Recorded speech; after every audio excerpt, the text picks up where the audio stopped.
Hello student.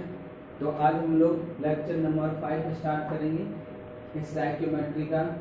और पिछले lecture में लेक्चर 4 में आपको एक सवाल दिया गया था बच्चों, उसी सवाल से हम लोग यहाँ पे स्टार्टिंग करने जा रहे हैं। ठीक है, इस सवाल को आपको बनाना था और इसमें पता करना था कि रिएक्शन का परसेंटेज यील्ड क्या था, क्योंकि हमारा जो लेक्चर 4 का कंटेंट है वो परसेंटेज यील्ड का ही था। ठीक है, तो ये सवाल बनाने से पहले आपको पीछे का सारा लेक्चर इवेंट पता होना चाहिए। ठीक है, 1 to 4 तक आपको सारा लेक्चर देखा हुआ होगा, आप उस लेक्चर को देखे होंगे, तभी आप इस तरह का सवाल बना सकते हैं। क्योंकि इसके अंदर जितने भी कंटेंट यूज होने वाले हैं ना, इसके अंदर जितने भी कंटेंट यूज होने वाले हैं बच्चों, ठीक है, ये सब का सब हम लोग 1 से 4 तक समझें। तो इस क्वेश्चन को बनाने के लिए आपको 1 to 4 लेक्चर नंबर तक क्या होना चाहिए, पता होना चाहिए। बिना 1 to 4 पता किए हुए आप इसको नहीं बना सकते।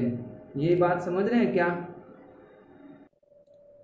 तो इस क्वेश्चन को बच्चों में स्टार्ट करते हैं। देखिए कैसे बनाना। सबसे पहला आपको क्या बोल रखा है कि SO2 रिएक्ट कर रहा है किसके साथ, ऑक्सीजन के साथ। तो आपको अगर पीछे का सारा कंटेंट पता होगा ना, सारी थ्योरी आपको पता होगा, तो आप आराम से सवाल को बना सकते हैं। देखिए सबसे पहला क्या काम करना है कि SO2 का रिएक्शन कराना, किसके साथ कराना बच्चों, ऑक्सीजन के साथ। और ये अगर ऑक्सीजन के साथ रिएक्शन कर जाएगा तो ये क्या बना के देगा आपको, SO3 बना देगा।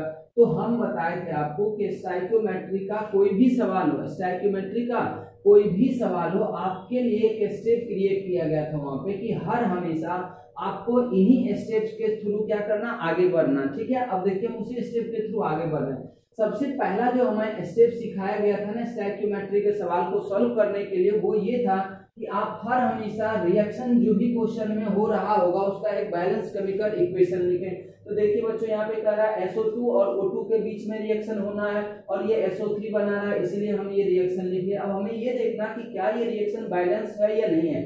तो आप अगर देखेंगे तो यहाँ पे ऑक्सीजन 3 आ रहा है, यहाँ पे ऑक्सीजन कितना आ जा रहा है, 4 आ जा रहा। तो आप कैसे कर सकते हैं, तो हमको लग रहा क्या कि यहाँ पे हम लोग 2 कर देते हैं। जैसे ही आप 2 करेंगे ना तो यहाँ पे देखिए हो गया 6। ठीक है, यहाँ पे हो गया 6 और 2 सल्फर हो गया। तो सल्फर को 2 करने के लिए वापस हम यहाँ पे 2 लगा देते हैं। तो आप बताइए इसका भी हो गया 4 ऑक्सीजन यहाँ पे, 2 ऑक्सीजन यहाँ पे 6, यहाँ पे देखिए 3 और गुना 2 करोगे तो 6 हो जाएगा। इसका मतलब इस साइड भी 6 ऑक्सीजन, इस साइड भी 6 ऑक्सीजन, इधर भी 2 सल्फर, इधर भी 2 सल्फर। तो ये रिएक्शन बैलेंस हो चुका है। पहला काम आपका खत्म हो गया कि बैलेंस केमिकल रिएक्शन लिखनी है। दूसरा काम आपको ये बताया गया था कि क्वेश्चन में जो भी अमाउंट दिया जाता है, चाहे वो रिएक्टेंट का हो या प्रोडक्ट का है, आप उसे कैलकुलेट करें या मतलब नोट करें और उसको मोल में कन्वर्ट कर लें। तो हम अब देखेंगे बच्चों यहाँ पे आखिर किसका किसका दिया हुआ और क्या दिया हुआ। तो आपको क्वेश्चन से ये बिल्कुल पता चल रहा है कि ये 112.8 ग्राम SO2 है। तो हम यहाँ पे पहले इसको नोट कर लेंगे कि इसका मास कितना दे रखा है, क्वेश्चन में 12.8 ग्राम दे रखा है। दूसरी बात देखेंगे कि ऑक्सीजन का दिया हुआ कितना, तो इसका भी मास जो है ऑक्सीजन का ये दे रखा आपको 3.2 ग्राम। तो अब सोचिए कि आपको क्या किया है कि रिएक्टेंट का अमाउंट दिया हुआ, अब आपसे पूछ रहा है कि बताइए परसेंटेज यील्ड क्या होगा। तो जो चीज आपसे पूछा जा रहा है पहले उसके बारे में सोचिए। बताइए कि आपसे परसेंटेज यील्ड पूछा है, आपको पता है परसेंटेज यील्ड का हम क्या मतलब समझाए थे। हम बोले थे ये कि कितना ग्राम या कितना मोल प्रोडक्ट क्वेश्चन में देता कि बना है। तो क्वेश्चन में देखिए दे रखा है 6 ग्राम, मतलब इसको हम लोग बोले थे experimental value of product, experimental value. और नीचे हम लोग लिखते हैं बच्चों पेपर वर्क। पेपर वर्क का मतलब होता है थ्योरेटिकली जब हम इसको कैलकुलेट करेंगे कि हमारे अनुसार कितना बनना चाहिए था और रिएक्शन में एक्चुअल कितना बना केमिकल रिएक्शन कराने के बाद लैब में, उन्हीं दोनों का रेशियो लेते थे और 100 से मल्टीप्लाई करते थे। अब हम सोचेंगे कि अगर हमें परसेंटेज यील्ड निकालना है तो हमें चाहिए उस प्रोडक्ट का एक्सपेरिमेंटल क्वांटिटी कि जब यही रिएक्शन लैब के अंदर परफॉर्म किया गया होगा तो आखिर प्रोडक्ट का कितना ग्राम या कितना मोल आया होगा। तो क्वेश्चन में देखिए बोल रखा कि जब इतना ग्राम SO2 को इतना ग्राम ऑक्सीजन के साथ आप रिएक्शन कराओगे तो आपको 6 ग्राम SO3 मिल रहा है लैब के अंदर। हम सोचेंगे कि अगर यही सारा काम या यही सारा कैलकुलेशन हम अपने पेपर वर्क के थ्रू करते तब देखते कि ये कितना आ जाता। तो ये चीज आपको पता है बस आपको सिर्फ ये वाली चीज पता करना होगा कि हमारे अनुसार जो हम लोग क्वेश्चन बनाने के लिए सीखते हैं, किसी प्रोडक्ट का मास निकालने सीखते हैं, पेपर वर्क जिसका हम लोग नाम देते हैं, उसके अनुसार इस SO3 का कितना ग्राम बनेगा। अब आइए अपने पेपर वर्क पे। तो जब भी आपको पेपर वर्क के थ्रू कैलकुलेशन करना हो तो आपको क्या समझाया गया था? आपको ये समझाया गया था कि आपके क्वेश्चन में अगर 2 से ज्यादा रिएक्टेंट हो, आपके क्वेश्चन में अगर 2 से ज्यादा रिएक्टेंट हो और दोनों में से ये 2 से ज्यादा रिएक्टेंट होना चाहिए था और 2 या 2 से ज्यादा के अमाउंट दिया हुआ रहता है, तो आप प्रोडक्ट का अमाउंट निकालने से पहले क्या चेक करते हैं? आप प्रोडक्ट का अमाउंट निकालने से पहले क्या चेक करेंगे? लिमिटिंग रिएजेंट चेक करेंगे। तो यहाँ पे अब बच्चों हमें क्या करना पड़ जाएगा? लिमिटिंग रिएजेंट पहले पता करना पड़ जाएगा। तो देखिए अपने आप लिमिटिंग रिएजेंट का कंसेप्ट आ गया और ये स्टेप में भी लिखा हुआ कि आपको बैलेंस रिएक्शन करना, सबका मोल कन्वर्ट कर देना। उसके बाद तीसरा जो स्टेप था वो यही था, थिंक अबाउट लिमिटिंग रिएजेंट, कि क्वेश्चन में लिमिटिंग रिएजेंट का कंसेप्ट यूज करना है या नहीं करना, उसका कंडीशन पीछे बताया जा चुका है। तो हम पहले इसको बच्चों क्या करेंगे? मोल में कन्वर्ट करेंगे। तो जब आप इसको मोल में कन्वर्ट करेंगे तो देखिए क्या करना पड़ेगा, SO2 एक कंपाउंड है, तो SO2 के मॉलिक्यूलर मास से डिवाइड करना होगा। तो आप सोच के देखिए, ये सल्फर का 32 और 2 ऑक्सीजन का वापस 32 आ जाएगा, क्योंकि एक ऑक्सीजन का 16, तो ये तो 64 ग्राम हो गया। ठीक है, अब अगर इसको डिवाइड करते हैं तो ये 2 टाइम्स कट रहा है, इसका डबल है, देख लीजिए, तो ये 0.2 मोल आ गया। अगर आप बात करते हैं ऑक्सीजन के मोल की तो ये आ जाएगा 3.2 डिवाइडेड बाय 32, तो ये 0.1 आ गया। अब देखिए कि इसका है 0.2, इसका है 0.1। अब इन दोनों में से सोचना होगा कि हमारा लिमिटिंग रिएजेंट कौन है। तो लिमिटिंग रिएजेंट चेक करने के लिए आपको बताया गया था किसी कोने में वर्क करना, क्योंकि उसका कोई काम होता नहीं है। ये आप यहीं से देख सकते हैं, ये 0.2 में डिवाइड करेंगे 2 से, क्योंकि लिमिटिंग रिएजेंट चेक करने का तरीका था कि मोल में उसके कोएफिशिएंट से डिवाइड करना। तो ये आ जाएगा आपको 0.1, ये है 0.1, इसके कोएफिशिएंट से डिवाइड करेंगे तो 1। मतलब SO2 और O2 दोनों के लिए ही मोल और कोएफिशिएंट का रेशियो बराबर आ रहा है। इसका मतलब दोनों का दोनों क्या हो जाएगा बच्चों? Limiting reagent. मतलब आप इसके थ्रू भी कैलकुलेशन कर सकते हैं प्रोडक्ट का, इसके थ्रू भी कर सकते हैं, आपकी मर्जी, जिससे कीजिएगा दोनों के लिए आंसर क्या आना है? सेम आना है। ठीक है, तो अब हम लोग क्या करेंगे बच्चों? SO3 का अमाउंट कैलकुलेट करेंगे।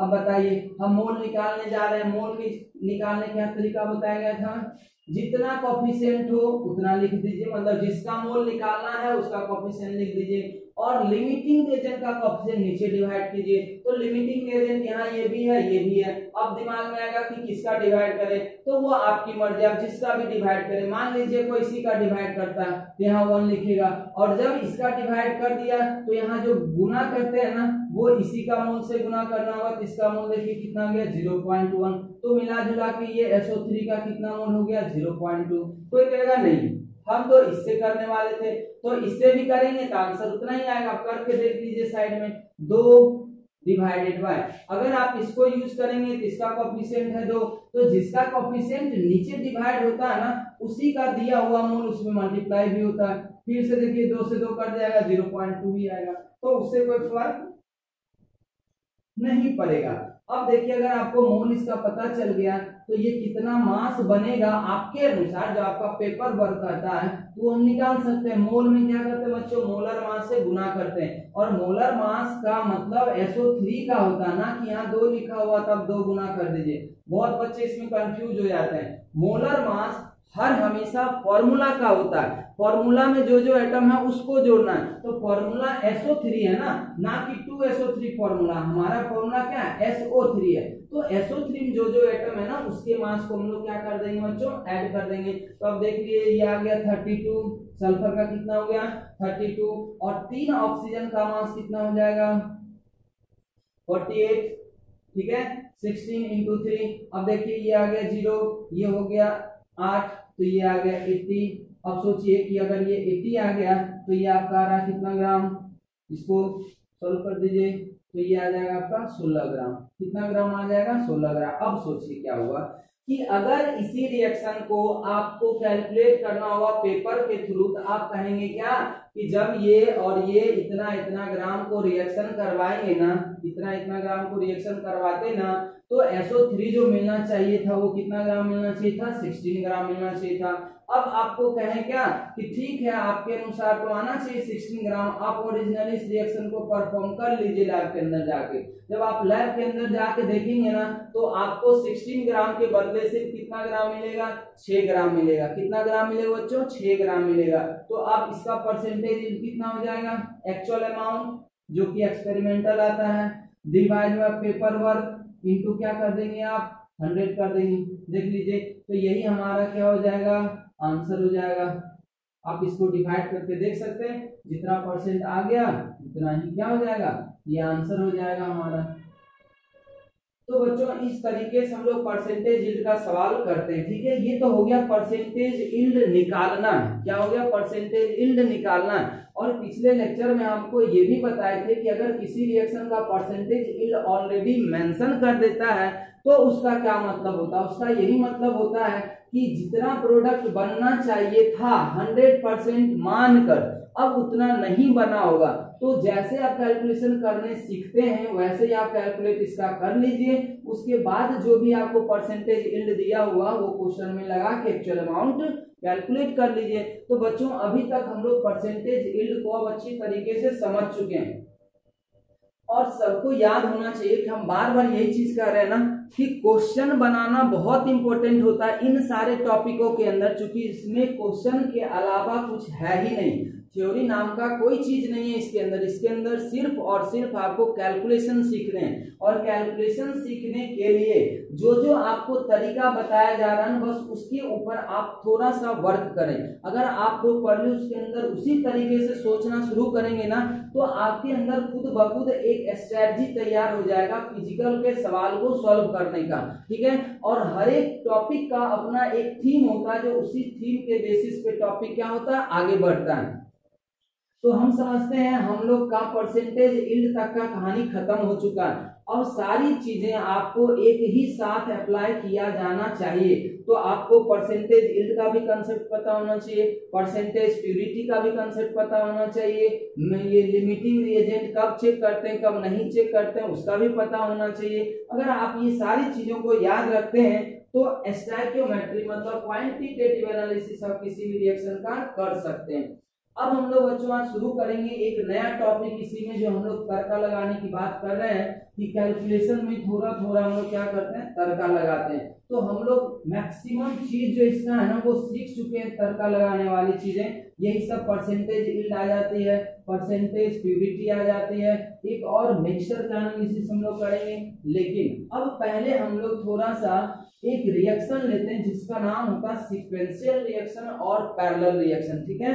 तो आज का जो टॉपिक होगा हमारा बच्चों वो है सीक्वेंशियल रिएक्शन, कैलकुलेशन इन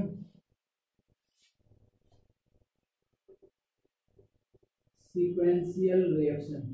इसके बाद हम लोग पैरेलल रिएक्शन में सीखेंगे, ठीक है बच्चों। पहले सीक्वेंशियल रिएक्शन कर लेते हैं, उसके बाद हम लोग किसमें कैलकुलेशन करना सीखेंगे, पैरेलल रिएक्शन में। अब सोचिए सीक्वेंशियल रिएक्शन आखिर है क्या, या इसको हम लोग सीक्वेंशियल रिएक्शन क्यों बोलते हैं। तो इसमें क्या कहता है बच्चों कि कुछ ऐसे रिएक्शन होते हैं, ठीक है, जिसके अंदर कोई भी प्रोडक्ट एक स्टेप में कंप्लीट नहीं होगा, सिंगल स्टेप में कंप्लीट नहीं होगा। उसमें क्या होता ना कि कुछ रिएक्टेंट पहले कुछ एक प्रोडक्ट बनाया, फिर वो प्रोडक्ट टूट गया किसी दूसरे प्रोडक्ट में, फिर वो किसी तीसरे में, ऐसे ऐसे करके प्रोडक्ट बनती हैं। जैसे कि देखिए इसमें क्या किया जाता है कि in this reaction more than one step is involved। सबसे पहली बात तो आपको यही ध्यान रखना है कि इस रिएक्शन में एक से ज्यादा स्टेप इन्वॉल्व होता है। अब देखिए फर्क इसमें सिर्फ इतना होगा कि अभी तक आपके सामने एक रिएक्शन दिया हुआ रहता है, उसमें आप कैलकुलेशन करना सीख चुके हैं। तो आप इसमें कुछ ऐसा मत सोचिए कि कुछ नया सीखने को मिलेगा, आपको कुछ भी नया सीखने को नहीं है। फर्क बस इतना है कि एक ही क्वेश्चन में आपके पास 3-4 रिएक्शन हो सकते हैं, तो क्या फर्क पड़ता है, 3-4 रिएक्शन भी होगा तो हमें क्या फर्क पड़ता है, हम तो एक सिंगल स्टेप रिएक्शन में कैलकुलेशन करना सीखे हैं। तो अगर मान लीजिए 3 स्टेप का रिएक्शन है, पहला स्टेप, तो पहला स्टेप भी तो हमारे लिए एक सिंगल रिएक्शन काउंट करेंगे, फिर दूसरा स्टेप है तो वो भी हमारे लिए एक सिंगल रिएक्शन जैसा ही होगा, फिर तीसरा स्टेप है तो वो भी हमारे लिए सिंगल रिएक्शन जैसा होगा। तो इसमें बहुत कुछ नया सीखने को नहीं है, बस हाँ एक टाइप है रिएक्शन का, सीक्वेंशियल रिएक्शन। तो पहली बात आपको इसमें यही ध्यान रखना है कि इस रिएक्शन के अंदर एक से ज्यादा स्टेप इन्वॉल्व होंगे, ठीक है। इसमें दूसरी बात ये याद रखना बच्चों आपको कि जब हम लोग कैलकुलेशन करते हैं ना, तो किसी एक स्टेप का इंफॉर्मेशन क्वेश्चन में दिया हुआ रहता है। जनरली ये ऐसा होता है कि पहला स्टेप में आपको दे देगा किसी के बारे में, और लास्ट स्टेप में आपसे कुछ भी चीजें पूछा जा सकता है। तो हम लोग इसमें ये चीज, एक चीज और लिख सकते हैं कि in such type of reaction one reactant is produced, या कन्वर्टेड लिख सकते हैं हम, converted into a product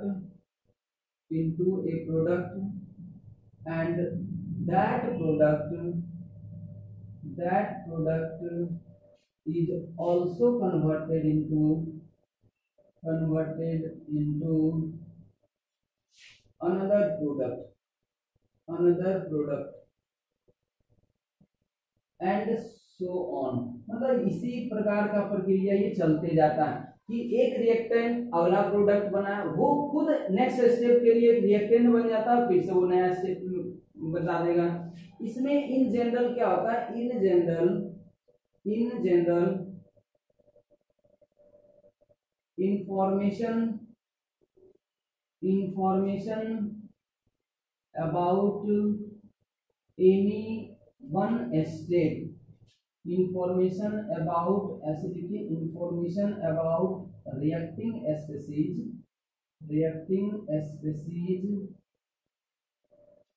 involved in any one step is given and information about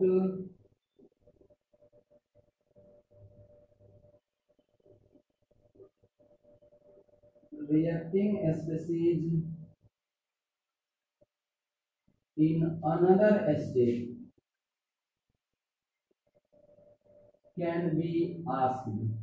आपको ये बात समझनी होगी। इसमें जनरल जो फॉर्मेट होता है क्वेश्चन में बच्चों, वो आपको यही दिखेगा कि कुछ ऐसे स्टेप के बारे में वो बता देगा, कुछ स्टेप का जो रिएक्टिंग स्पीसीज है, रिएक्टिंग स्पीसीज का मतलब मेरा हो गया रिएक्टेंट और प्रोडक्ट, ठीक है, वो आपको कुछ ना कुछ बता देगा। और किसी दूसरे स्टेप में जो रिएक्टिंग स्पीसीज है उनको हम लोग क्या करते हैं, बनाते हैं, ठीक है। अब ये कैलकुलेशन कैसे करते हैं, ठीक है, तो इस रिएक्शन में जो भी हम लोग कैलकुलेशन करते हैं वो कॉमन रिएजेंट के थ्रू करते हैं। किसके थ्रू करते हैं बच्चों, कॉमन रिएजेंट के थ्रू करते हैं। तो हम लोग इसमें यही लिखेंगे कि कैलकुलेशन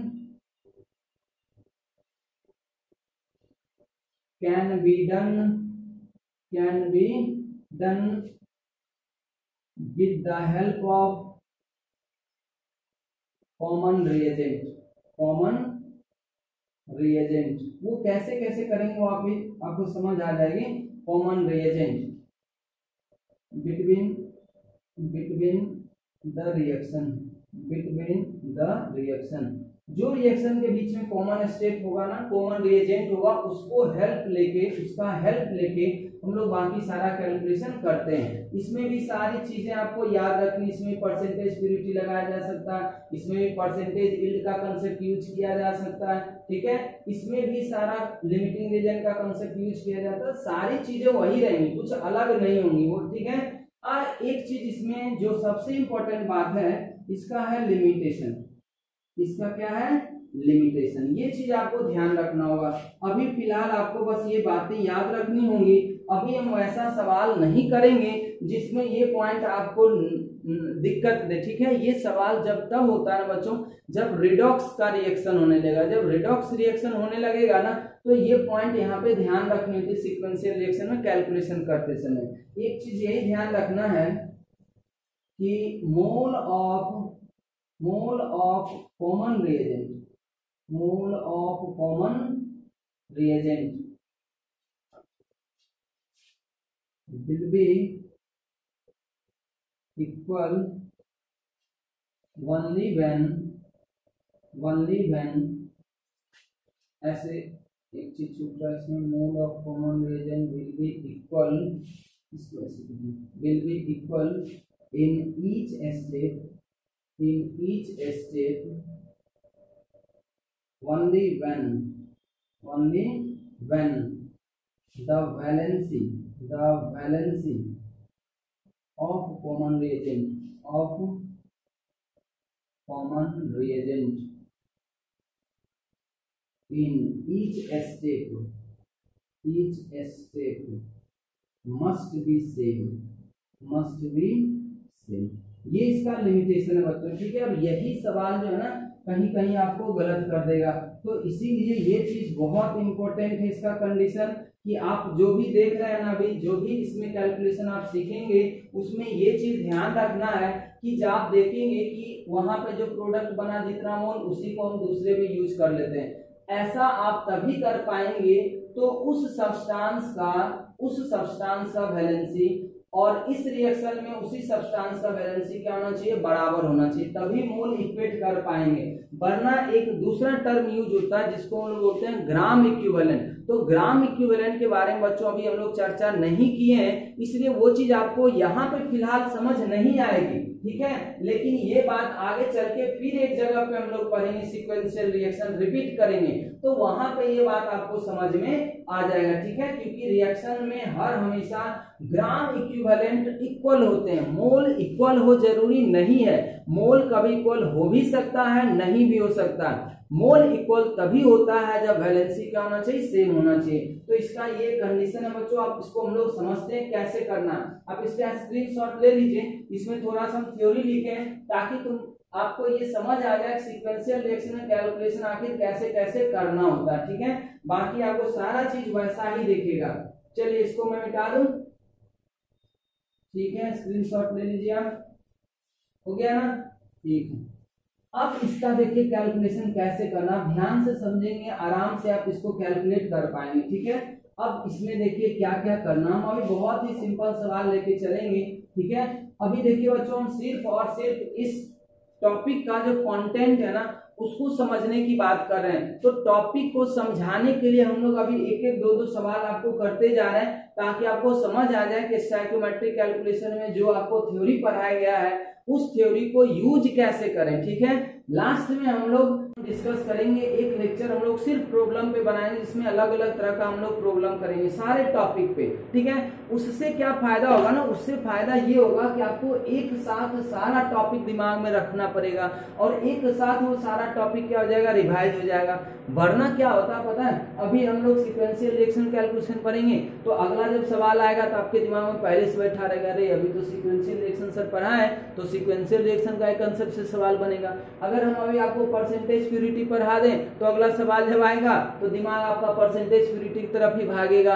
हो सकता है वो सवाल अलग ही होगा, लेकिन सोचिए कि जब आप किसी एग्जाम में बैठे हुए हैं वहां अचानक से सवाल आएगा तो आप कैसे टॉपिक को रिलेट कर पाइएगा कि ये सीक्वेंशियल रिएक्शन का है या परसेंटेज यील्ड का है। तो बच्चों ये भी बच्चों में एक डिमेरिट बन जाता है कि क्लास में जब उसको सवाल कराओ ना कि किस टॉपिक से क्या हो रहा है तो वो बस वैसे करते चले जाता है, क्योंकि उसके सामने जस्ट अभी थ्योरी पढ़ा हुआ रहता है। लेकिन वही सवाल अगर एग्जाम में आ जाना तो उसको समझ ही नहीं आता कि यही काम करना। इसीलिए हम हर हमेशा सवाल को अननोन मान के करते हैं कि मान लो ये सवाल आया तो हम कैसे समझेंगे किस टॉपिक का सवाल है, तो वो सारी चीजें सीखनी होती है। तो इसीलिए हम लोग पहले थ्योरी से रिलेटेड जो भी इस टॉपिक में, लगभग ये टॉपिक इन पे ही है, 2 लेक्चर और हो सकते हैं, एक लेक्चर और थ्योरी चलेगा, उसके बाद नेक्स्ट लेक्चर से हम लोग प्रॉब्लम डिस्कस करेंगे। तो आपको उसमें हम लोग डिफरेंट टाइप के अच्छे सवाल उसको लेंगे और उसको हम लोग क्या करेंगे, डील करेंगे। चलिए फिलहाल हम एक क्वेश्चन बनाते हैं। अभी हम लोग अननोन के टर्म में सवाल को समझते हैं। बहुत आसानी से समझ जाइएगा आप। जैसे मान लीजिए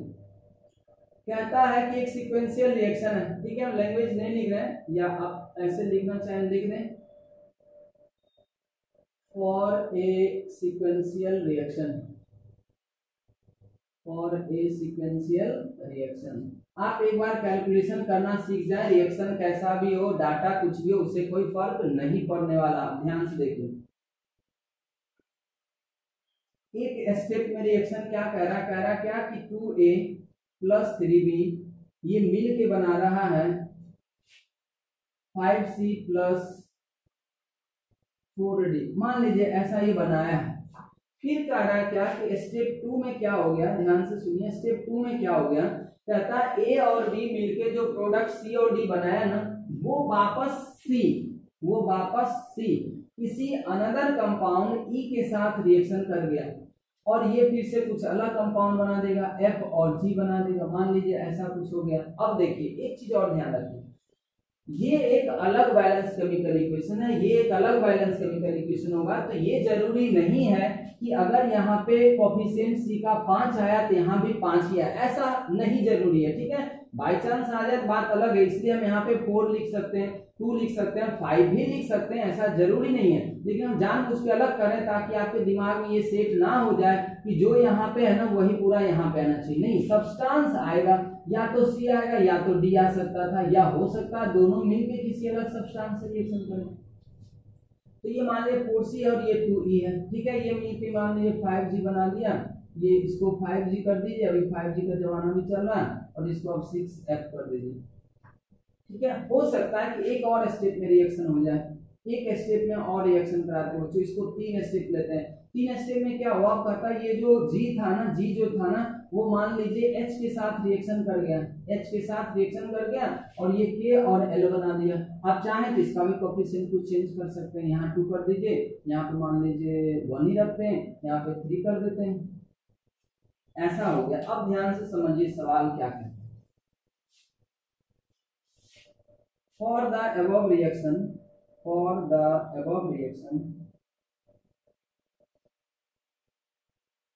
if 2 mole of A reacts with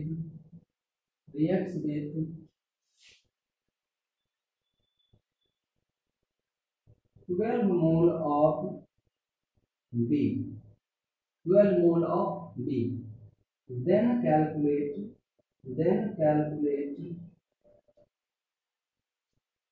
किसी का भी हम पूछ सकते हैं, then calculate mole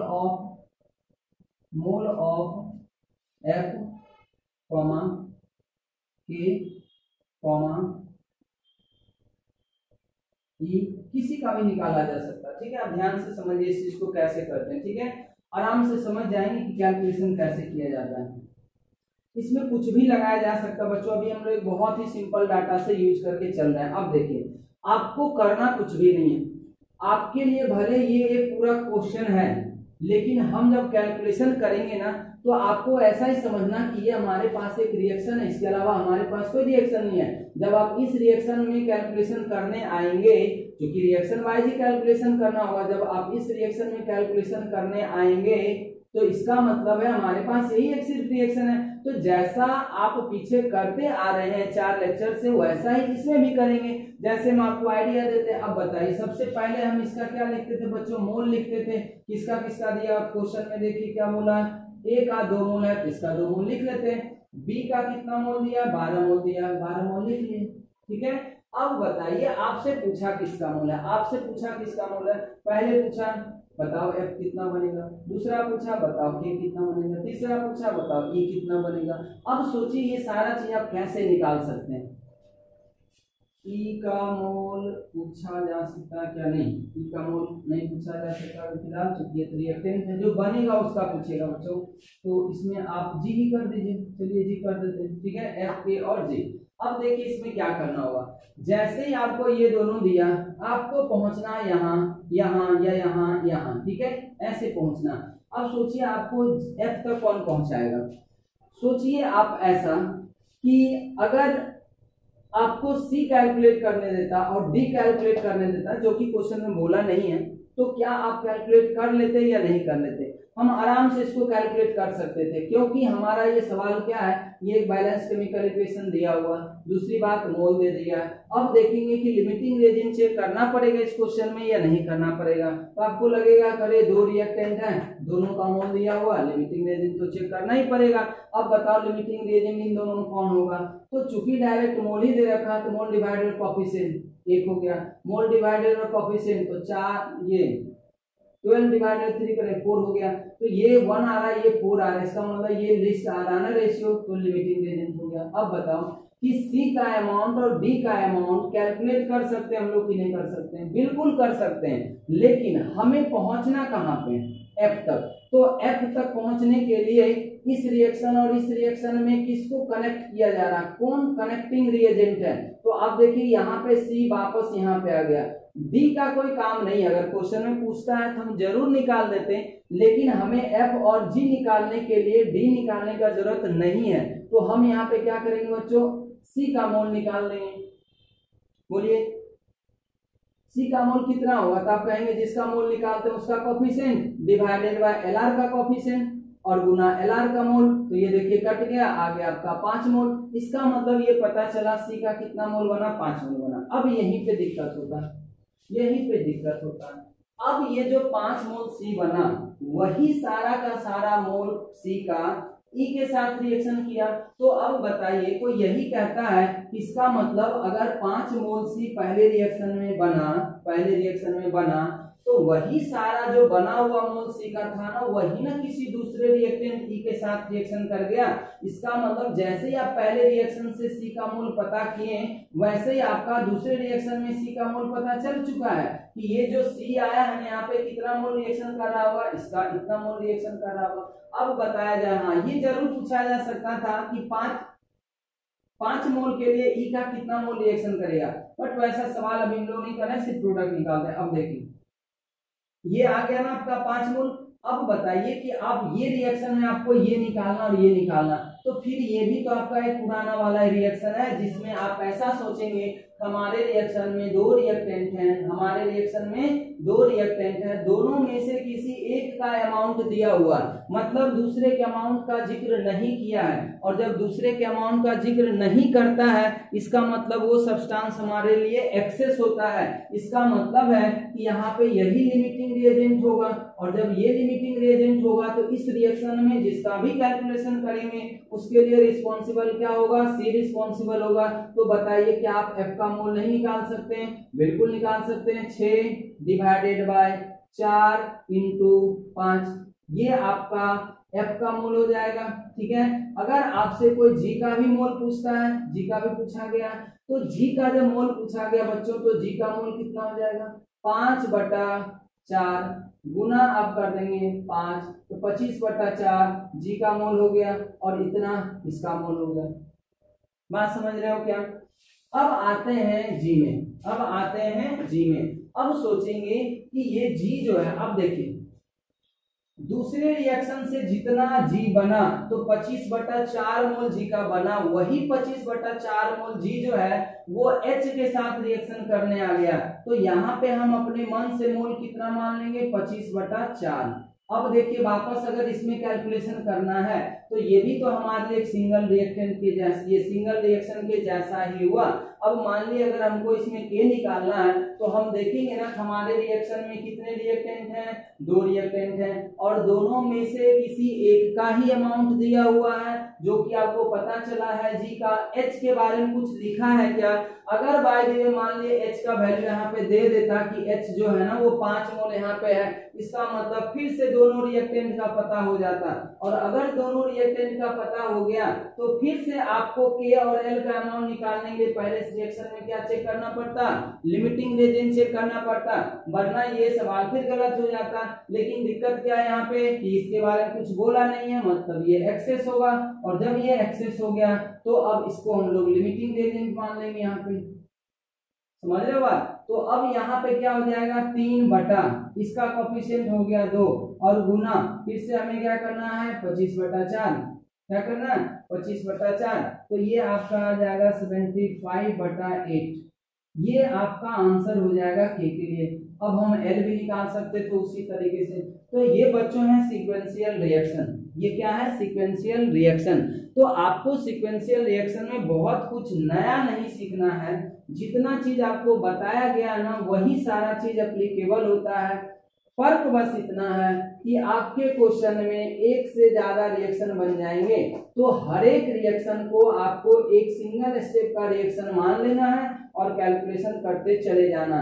बस आपको करना क्या है कि जो दो रिएक्शन के बीच में कॉमन रिएजेंट होते हैं ना, जो दो रिएक्शन के बीच में कॉमन रिएजेंट होते हैं ना, उसी के थ्रू हम लोग आगे बढ़ते हैं। कैसे बढ़ना है ये चीज आपको समझ आ रही होगी।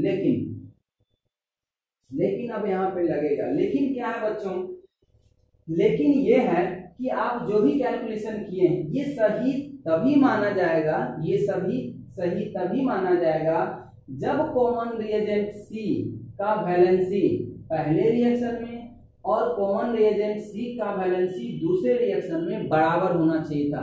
अगर ये बराबर नहीं होता, ये ऐसा होता है, आप आगे पढ़ेंगे इसको कि एक ही सब्सटेंस का वैलेंसी अलग अलग रिएक्शन में अलग अलग हो जाता है। ठीक है, क्योंकि वैलेंसी जो होता है बच्चों वो रिएक्शन के ऊपर भी डिपेंड करता है। अब देखिए यहाँ पे अगर मान लीजिए सी का वैलेंसी कुछ अलग होता, वो वैलेंसी निकालना हम लोग सीखेंगे आगे चल के, इसीलिए अभी इसको हम ज्यादा डिटेल से नहीं बता रहे हैं। मतलब हम ये आपको समझा रहे हैं कि आप ऐसे करके अगर कैलकुलेशन करते हैं ना कि यहाँ पे जो मोल बना वही मोल यहाँ यूज कर लो, यहाँ पे जो मोल बना वही मोल यहाँ यूज कर लो।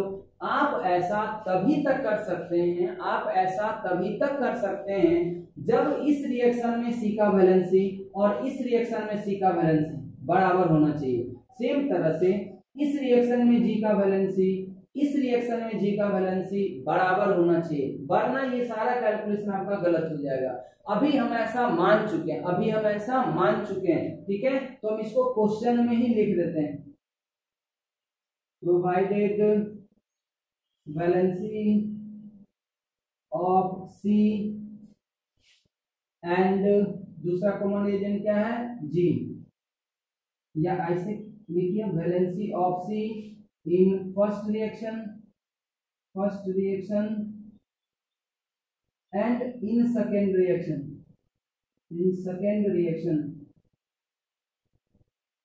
are equal ठीक है। सिमिलरली फॉर ई, सेम बात किसके लिए होना चाहिए? ई के लिए, तभी आप ये सारा कैलकुलेशन सही बना सकते हैं। वरना अगर वैलेंसी अलग अलग हुआ तो आपको थोड़ा सा और इसमें मेहनत करना पड़ेगा। वो मेहनत क्या होता है बच्चों, वो हम लोग आगे सीखेंगे। ठीक है, तो हम समझते हैं आपको सीक्वेंशियल रिएक्शन अच्छी तरीके से समझ में आ गया होगा। यहां तक किसी को कोई डाउट है तो बताया जाए हमें। सीक्वेंशियल रिएक्शन में कैलकुलेशन कैसे कैसे करना है, ये बात सबको समझ में आ रही क्या? अब इसी वाले में और भी कॉम्प्लिकेटेड बच्चों बना सकता। अब इसी में परसेंटेज यील्ड ऊपर मेंशन कर देगा। ठीक है, तो अगर परसेंटेज यील्ड मेंशन कर देता है तो आप उसको कैसे करेंगे ये आपको सोचना पड़ेगा। और सोचना क्या है भाई, अगर मान लीजिए हम एक सवाल देते हैं, छोटा सा सवाल, इसको मिटाऊं मैं, इसको मिटाऊं, स्क्रीनशॉट लिया जाए इसका। ये बात बच्चों बहुत इंपॉर्टेंट है, ये बात ध्यान रखना है। अगर आप इसको भूल के सवाल करते हैं ना तो आपका सवाल कहीं ना कहीं गलत हो जाएगा। क्योंकि अभी हम इसमें उलझना नहीं चाहते, उलझना क्या नहीं चाहते, एक्चुअली हम अभी पढ़े ही नहीं है। ठीक है, ये थोड़ा आगे चल के पढ़ना है, तो इसीलिए अभी हम इसको याद जरूर रखेंगे कि जब आप ऐसा कैलकुलेशन करते हैं ना तो एक्चुअली मोल इक्वल नहीं होता, क्या होता है, ग्राम इक्विवेलेंट इक्वल होता है। और ग्राम इक्विवेलेंट बराबर होता है मोल इनटू वैलेंसी। क्या होता है बच्चों, मोल इनटू वैलेंसी। और वैलेंसी जब सेम नहीं होगा ना तो ये कटेगा नहीं। इस कारण से हम लोग ऐसी बातें अभी कर रहे हैं फिलहाल। ठीक है, चलिए एक सवाल आप देखिए, सीक्वेंशियल रिएक्शन का ही ऐसा देगा तो आप क्या करेंगे, इसमें बहुत ज्यादा कुछ नहीं। अभी देखिए हम आपको वापस रिएक्शन के ऊपर फोकस नहीं कर रहे हैं, हम आपको कंसेप्ट समझा रहे हैं कि सीक्वेंशियल रिएक्शन में चाहे कैसा भी रिएक्शन हो, चाहे कैसा भी डाटा हो, कैलकुलेशन कैसे करना, डाटा और रिएक्शन का कोई अंत नहीं है। तो इसलिए आप उसके चक्कर में ना पड़े तो ज्यादा सही होगा। मान लीजिए हम स्टेप 1 लेते हैं, 3a + 2b चेंज हो जाएगा 3C + 5D में। ठीक है, मान लीजिए क्वेश्चन में बोल रखा है कि इसका जो मोल है ना वो मान लीजिए 6 मोल है, और इसका जो मोल दिया हुआ ना ये मान लीजिए आप 6 मोल। चलिए इसका भी 6 मोल है, इसका भी 6 मोल है, दोनों का 6 मोल रिएक्शन कराए। और अब यहाँ पे देखिए लिख देगा 60%।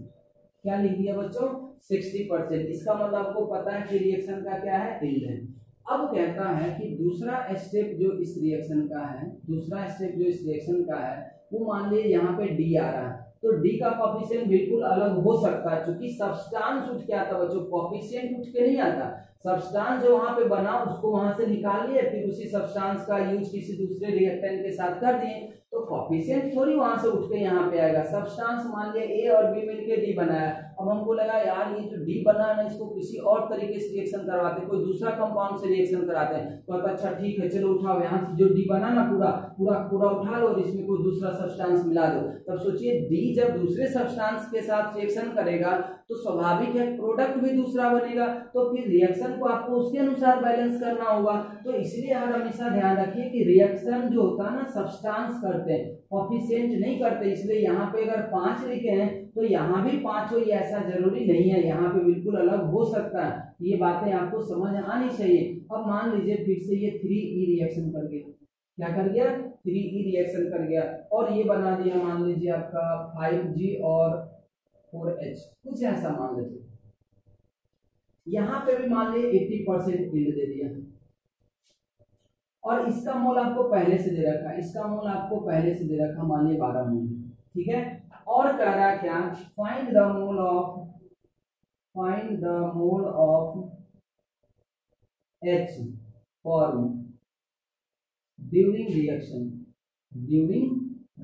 अब मानिए इस सवाल को आपको बनाना पड़े, कैसे बनाएंगे? तो हमें कोई परेशानी नहीं होगी, जितनी कंसेप्ट आपको सिखाई गई है ना, अगर आप उस सारे कंसेप्ट को याद रखते हैं और अगर वो सारा चीज आपको करने आता है तो आप इसमें कभी भी नहीं उलझेंगे। सबसे पहला देखिए आराम से करते हैं कैलकुलेशन।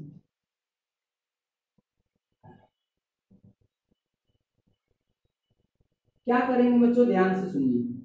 हाँ, यहाँ पे वापस हम ये बोलेंगे कि डी का वैलेंसी और यहाँ पे डी का वैलेंसी दोनों में क्या है? बराबर है। ये क्वेश्चन का पार्ट अभी हमें बनाना पड़ेगा। प्रोवाइडेड वैलेंसी ऑफ, ये चीज मेंशन करना पड़ेगा बच्चों, क्योंकि अभी हम देख तो नहीं पा रहे हैं ना कि क्या सिचुएशन है वैलेंसी का, इसलिए हम क्वेश्चन में बोल देते हैं कि आप ऐसा मान लीजिए कि दोनों का बराबर है। जैसे ही ये बोल दिया ना कि वैलेंसी इसका डी का इस रिएक्शन में और इसका डी का इस रिएक्शन में बराबर है, तो हम फटाक से यहाँ से उठा के मोल यहाँ पे यूज करने के लिए स्वतंत्र है, मतलब इंडिपेंडेंट आप यूज कर सकते हो। अगर नहीं बोला तो फिर आप मोल यूज नहीं कर सकते, ये बात ध्यान रहे, आप मोल यूज नहीं कर सकते, उस समय ग्राम इक्विवेलेंट इक्वेट करेंगे। वैसा भी सवाल आगे हम कर लेते हैं, एक देख लेते हैं। Provided valency of D in first and second reaction are equal. ये चीजें मान के ही हम लोग कैलकुलेशन कर पाएंगे यहाँ पे, नहीं तो कैलकुलेशन अधूरा हो जाएगा, गलत माना जाएगा। जब इंफॉर्मेशन ही नहीं है वैलेंसी का तो आप नहीं कर सकते, इसीलिए हम ऐसा मान लेते हैं। ठीक है, अब देखिए चलिए करते हैं कैलकुलेशन। तो अब देखिए बच्चों इसको हम लोग कैसे करेंगे। ठीक है, तो इसमें हम लोग यही बता रखे थे कि जब तक ये चीज आपको इन्फॉर्मेशन नहीं मिलता रहेगा ना तब तक आप कैलकुलेशन करेंगे तो हर हमेशा वो गलती होने का चांसेस होगा। इसलिए हम यहाँ पे क्वेश्चन में ही बोल दे रहे हैं कि डी का वैलेंसी इस रिएक्शन में और इस रिएक्शन में क्या है? बराबर है। चलिए अब हम लोग इसको सोचते हैं कैसे कैलकुलेट करेंगे। अब देखिए अगर आपको यहाँ पे H निकालना था, तो अगर आपको H निकालना है तो H का कैलकुलेशन तो इसी रिएक्शन से होगा। ठीक है, और इस रिएक्शन का क्या काम है फिर? तो हम लोग यहाँ पे ये देख रहे हैं कि अगर H कैलकुलेट करना था तो हम सोचते क्या कि अगर हमें D के बारे में पता चल जाता ना कि D का कितना मोल रिएक्शन कर रहा है यहाँ पे, तो हम लोग को पता चल जाता कि D का इतना मोल है, E का इतना मोल है, तो हम इसका कैलकुलेशन कर सकते हैं। अब कोई कहेगा कि D का कैलकुलेट करने क्या जरूरत है, E का तो दिया हुआ ही है, तो E के मोल से इसको कैलकुलेट कर लीजिए, इसको एक्सेस रिएजेंट मान लीजिए, जैसा हम आगे किया करते थे पीछे। लेकिन ऐसा होगा नहीं। क्यों नहीं होगा बच्चों? क्योंकि ये D जो है ना वो कहीं से तो आया है ना, कहीं ना कहीं से तो यूज हुआ ना, आपको डायरेक्ट नहीं दे रखा है। इसका ये मतलब यहाँ तो ये नहीं है कि एक्सेस में दिया हुआ, इसके बारे में एक और रिएक्शन दे रखा है। इसलिए अगर ये रिएक्शन नहीं दिया हुआ रहता है ना, तब आप इसको एक्सेस मान सकते थे। लेकिन देखिए कि जो इस रिएक्शन में डी बना है ना, उसी डी को यहाँ पे यूज किया गया, तो आप इसको अपने मन से यहाँ पे एक्सेस तो नहीं मान सकते। इसीलिए हमें ये पता करना होगा कि आखिर ये डी का कितना मोल बना है। अगर हमें ये पता चल जाए ना कि डी का कितना मोल बना है, तब तो फिर हम लोग इस रिएक्शन को यूज करके एच का निकालेंगे। अब बात आता है कि डी का कितना मोल बना है, ये कैसे निकालें। तो आपको फिर से जाना होगा फर्स्ट रिएक्शन में कि यहाँ पे डी का कितना मोल बना होगा।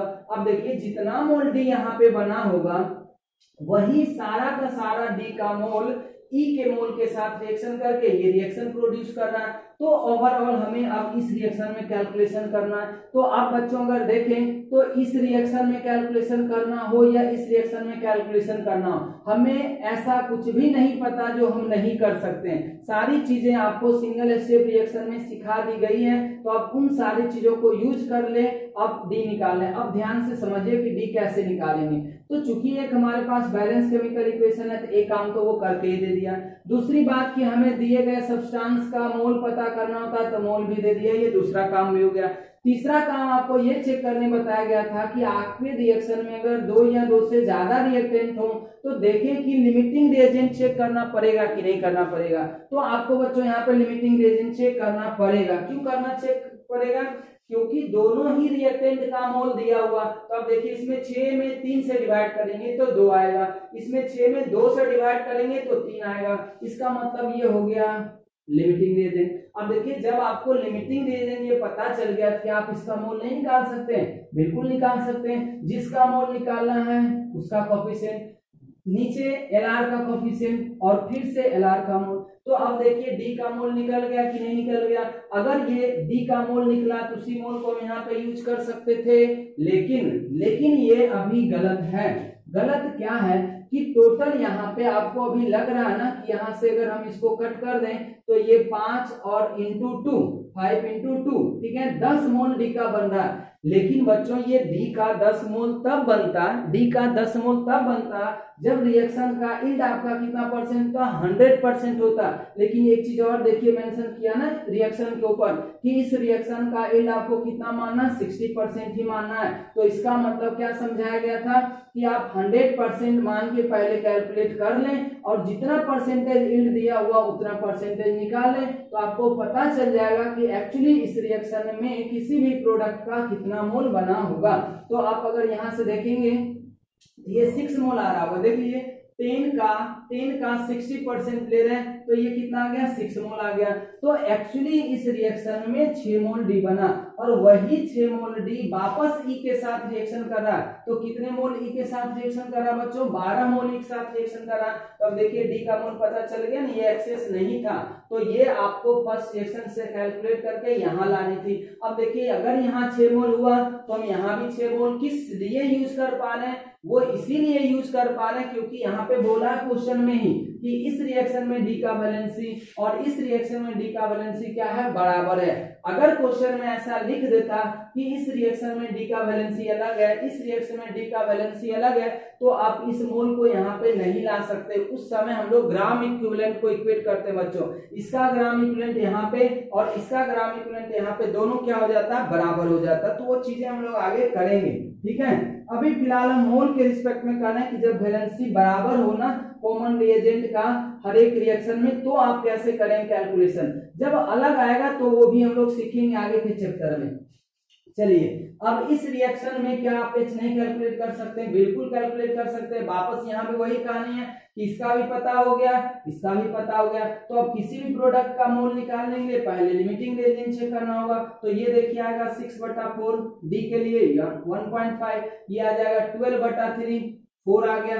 तो यहाँ पे ओवरऑल फिर से यही लिमिटिंग रिएजेंट हो गया। अब देखिए जब ये लिमिटिंग रिएजेंट हो गया तो आप H का मोल निकाल सकते हैं। H का कोफिशिएंट ऊपर, लिमिटिंग रिएजेंट का कोफिशिएंट नीचे, फिर गुना कर देंगे लिमिटिंग रिएजेंट का मोल। तो H का इतना मोल आना चाहिए था, लेकिन वापस नहीं आएगा। क्यों नहीं आएगा इतना मोल, क्योंकि रिएक्शन का परसेंटेज कितना क्वेश्चन में मेंशन किया हुआ 80%। तो आप फिर से 80% ले लीजिए यहाँ पे। तो ये आपका आ रहा है कितना, ये 1 0 0 कट जाएगा 48 पॉइंट, ये मतलब 4.8 मोल आ रहा है। इसका मतलब H का जो ओरिजिनली इस रिएक्शन में मोल आएगा वो 4.8 आएगा। तो आंसर हमारा कितना होगा बच्चों, 4.8 होगा। ठीक है, तो अब देखिए इस सवाल में क्या हुआ, लिमिटिंग रिएजेंट को भी हम लोग यूज किए, परसेंटेज यील्ड को भी यूज किए। अगर हम चाहते ना तो इसमें परसेंटेज प्यूरिटी को भी यूज कर सकते थे। कैसे करता है, यहाँ पे एक इंफॉर्मेशन और दे देता, आप ध्यान से समझिए, ये हम सवाल बना नहीं रहे, बस आपको इन्फॉर्म कर रहे हैं। कहता क्या कि ए का मोल है 6 मोल, यहाँ पे कहता क्या, इसमें 80% प्यूरिटी है। कितना है प्यूरिटी, इसका कितना है 80%, आपको बस इतना मेंशन कर देता।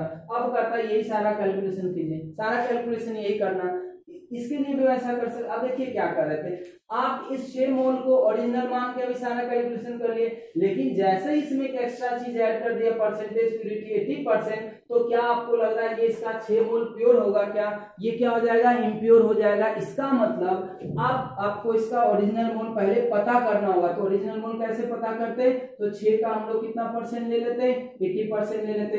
तो ये जो 6 मोल था ना, उसमें से मात्र 4.8 मोल ही क्या था, ए प्योर था, बाकी सब इम्प्योरिटीज रहा होगा। तो ए का अब रिएक्शन में कितना मोल यूज करते, 6 मोल के जगह पे 4.8 मोल, फिर सारा कहानी वही रहता। तो जैसे जैसे आपको क्वेश्चन में इंफॉर्मेशन ऐड करता जाएगा, आपका नंबर ऑफ स्टेप क्या हो जाएगा, बढ़ता चला जाएगा। तो यही चीज हम पिछले क्लास में बोल रहे थे कि अभी सारी चीजों को हम लोग अलग अलग सीख रहे हैं। परसेंटेज प्यूरिटी अलग से सीखे, परसेंटेज यील्ड निकालना अलग से सीखे, लिमिटिंग रिएजेंट के थ्रू कैलकुलेशन करना अलग से सीखे, विदाउट लिमिटिंग रिएजेंट कैलकुलेशन करना अलग से सीखे। लेकिन एक अच्छे सवाल में एक ही साथ सारा कंसेप्ट यूज हो रहा है, देख लीजिए। तो इसी तरीके से हम लोग क्या करते हैं बच्चों, स्टैक्योमेट्रिकल सवाल को डील करते हैं। तो हम समझते हैं आपको सीक्वेंशियल रिएक्शन का कहानी अच्छी तरीके से समझ में आ चुका होगा। और इसमें सिर्फ एक चीज पे अभी आपको ध्यान रखना है कि ये जितना भी चीज आपको सिखाया गया है, जितना भी चीज आपको इस रिएक्शन के लिए सिखाया गया है, वो सारी काम अब तभी तक कर पाएंगे जब तक कॉमन रिएजेंट का वैलेंसी दोनों ही रिएक्शन में या तीनों रिएक्शन में जितना कॉमन रिएजेंट है, जहां जहां वो इन्वॉल्व हो रहा है, उसका वैलेंसी हर हमेशा क्या होना चाहिए, बराबर होना चाहिए। और जब बराबर नहीं होगा तब कैलकुलेशन कैसे होगा, उसके लिए आपको थोड़ा सा भी वेट करना पड़ेगा। क्योंकि जब हम लोग वो नेक्स्ट चैप्टर पढ़ेंगे ना अभी, molarity, concentration term, redox titration, तो उसमें आपको ये चीज बताना पड़ेगा हमें। ठीक है, तो हम समझते हैं सीक्वेंशियल रिएक्शन की कहानी आज खत्म हो गई, और अगले दिन हम लोग पैरेलल रिएक्शन पे लेक्चर बनाएंगे, लेक्चर नंबर 6। ठीक है, तो आज के लिए इतना ही। बाकी सारे लोग अपना रिवीजन करते रहें, इसको पढ़ते रहें। हम लोग अगले लेक्चर में करेंगे लेक्चर नंबर 6, जिसमें होगा पैरेलल रिएक्शन, और एक बच रहा कंसेप्ट ऑफ मिक्सचर। उसके बाद ये टॉपिक हो जाएगा बच्चों खत्म। ठीक है, फिर हम लोग एक स्पेशल क्लास इसके ऊपर करेंगे, सिर्फ क्वेश्चन से रिलेटेड, सारे टॉपिक से रिलेटेड क्वेश्चन हम लोग करेंगे, कुछ अच्छे अच्छे सवाल। तो आज के लिए यहीं पे हम लोग स्टॉप करते हैं।